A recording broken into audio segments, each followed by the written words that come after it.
Aí, turminha, segunda série, como é que vocês estão? Beleza? Suave? Ô, pessoal, saudade de vocês, viu? Deixa eu ajeitar um pouquinho aqui. Aí.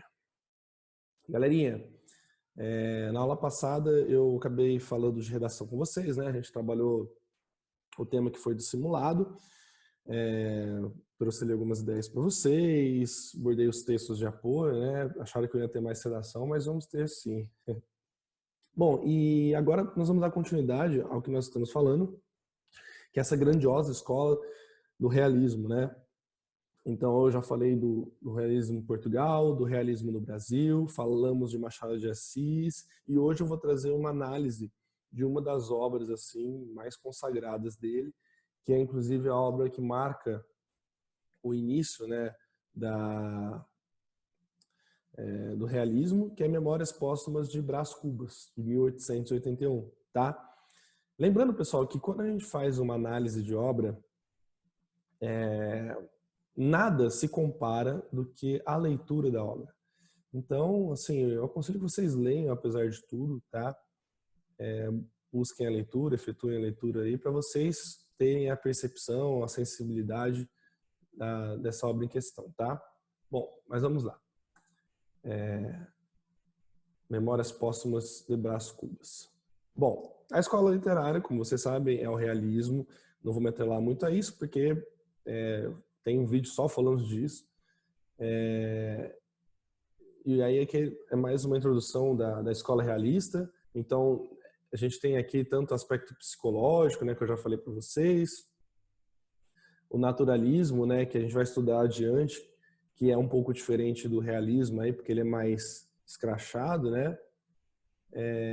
Só que é interessante que ambas as vertentes têm um determinismo e crítica social, tá? Então, a gente começa a perceber, assim, que as duas têm bastante semelhança, tá? Apesar de que o realismo ele é um pouco mais, vamos dizer assim, recatado, já o naturalismo ele é mais agressivo. A gente vai ver isso quando for estudar o naturalismo em si. Bom, vamos agora analisar os personagens dessa obra, tá? A gente tem o Brás Cubas, que é o personagem principal. É um filho bastardo da família Cubas, é o narrador do livro, conta suas memórias escritas após a morte. Ou seja, olha que interessante. A gente tem um narrador ali que ele já morreu, tá? E ele vai narrar os acontecimentos que ele viveu. Nessa condição, é responsável pela caracterização de todos os demais personagens. E aqui é um ponto interessante. Nós vamos ter uma análise feita pelo Brás Cubas. Então, a visão da obra em si é do Brás Cubas. Então, o que ele enxerga dos demais personagens não necessariamente é a verdade, porque é apenas a visão dele. E a visão que ele tem não quer dizer que é realmente a verdade das coisas, certo? E ele traz, e isso é interessante porque acaba sendo uma visão nossa, porque aquilo que a gente enxerga não necessariamente é a verdade. Para nós mas para outra pessoa não é. Vocês compreenderam? Meio doido o negócio, né? Virgília é o grande amor de Brás Cubas, sobrinha do ministro, e a quem o pai do protagonista via como grande possibilidade de acesso para o filho ao mundo da política nacional. Faltou um L aqui, tá? Então a Virgília vai ser o grande amor dele. Marcela, amor do adolescente de Brás Cubas, ela é uma prostituta, tá? Eugênia, a flor da moita, nas palavras de Brás Cubas, já que era filha de um casal que ele havia flagrado quando criança, namorando atrás de uma moita. O protagonista se interessa por ela, mas não se dispõe a levar adiante um romance porque a garota era coxa. Isso é uma frase muito popular, né, dessa obra. E quando ele fala assim que a garota era coxa, porque a Eugênia ela tinha um certo problema físico, ela mancava, né, um problema na perna. E então ele fala assim que ela era coxa, ela é uma pessoa problemática, e por ela ter esse problema, ele não poderia ter um relacionamento com uma pessoa assim, né? Afinal, a gente quer alguém perfeito, a gente quer uma pessoa sem defeitos, tanto físicos quanto psicológicos, né? Mas principalmente físicos no caso aqui que ele quer dizer. E a Loló, última possibilidade de casamento para Brás Cubas, moça simples que morre de febre amarela aos 19 anos. Lobo Neves casa-se com Virgília e tem carreira política sólida, mas sofre o adultério da esposa como protagonista. Olha que interessante. A gente tem o adultério Virgília é o grande amor de Brás Cubas, e ela vai trair o Lobo Neves com o próprio Brás Cubas, né? E aqui já vem aquele aspecto do adultério, que é muito característico do realismo, né? Mostrando, quebrando aquele paradigma do romantismo da mulher perfeita e tudo mais.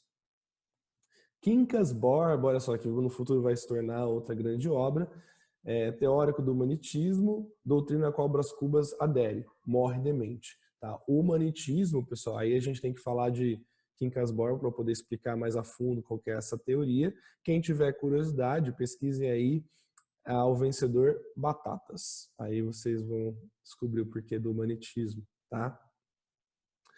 Dona Plácida, representante da classe média, tem uma vida de muito trabalho e sofrimento, e o Prudêncio, Prudêncio, escravo da infância de Brás Cubas, ganha depois sua alforria. E aqui é muito interessante, tem uma passagem no livro que envolve o Prudêncio, que é que o Brás Cubas ele está montado em cima do Prudêncio, ele é menino, né? O Brás Cubas criança, está montado em cima do Prudêncio, ele escravo, e ele brincando de cavalinho, né? Só que ele batendo no Prudêncio, chicoteando, né? Bem interessante. E mais à frente, depois quando o Prudêncio ganha sua carta de alforria, o Prudêncio ele vai fazer a mesma coisa, ele monta sobre um outro escravo e ele dominando. Então olha só que interessante como se repetem a questão da dominação, independente de cor, classe, né? É uma questão bem filosófica essa questão do Prudêncio aqui, tá? Linguagem da obra, pessoal. Como eu já falei, né?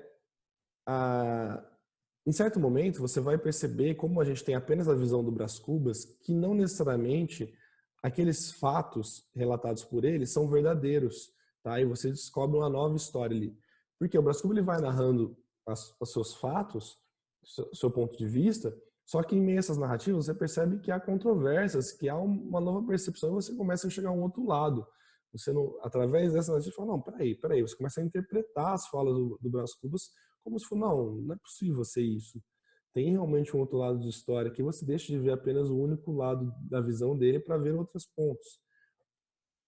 O autor usa propositalmente uma linguagem repleta de duplos sentidos, metáforas, né? Então é bem metafórico, é característica do Machadiana, mas erudita, pois é justamente criticar uma fina ironia os romances publicados nos folhetins da época, os quais agradavam os leitores mais habituados a uma leitura superficial.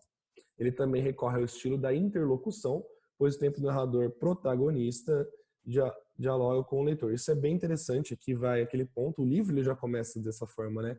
Quando você, a primeira página do Brás Cubas, Memórias Póstumas do Brás Cubas, você já tem o autor falando, o Machado falando para você, que se você não for uma pessoa capacitada, aberta a entender, você não vai conseguir compreender a obra dele, então fecha o livro e vaza que essa obra não é feita para você, porque você é um completo ignorante. Olha como que começa o livro, né? Audacioso, Machadinho. Contexto histórico. Abolicionismo e a Lei Áurea, né, em 1888, fundação do Partido Republicano após a Guerra do Paraguai, decadência da monarquia brasileira, né, a gente tem a proclamação da República aí também, imigrantes europeus para a lavoura cafeeira, teorias de novas interpretações da realidade, né, o positivismo, o socialismo, o evolucionismo, que são as características do século XIX, tá bom? Aqui, pessoal, é um vídeo que eu recomendo para vocês assistirem da análise da Thais Toshimitsu, que ela é pós-doutora de literatura na USP. Ela faz uma análise muito interessante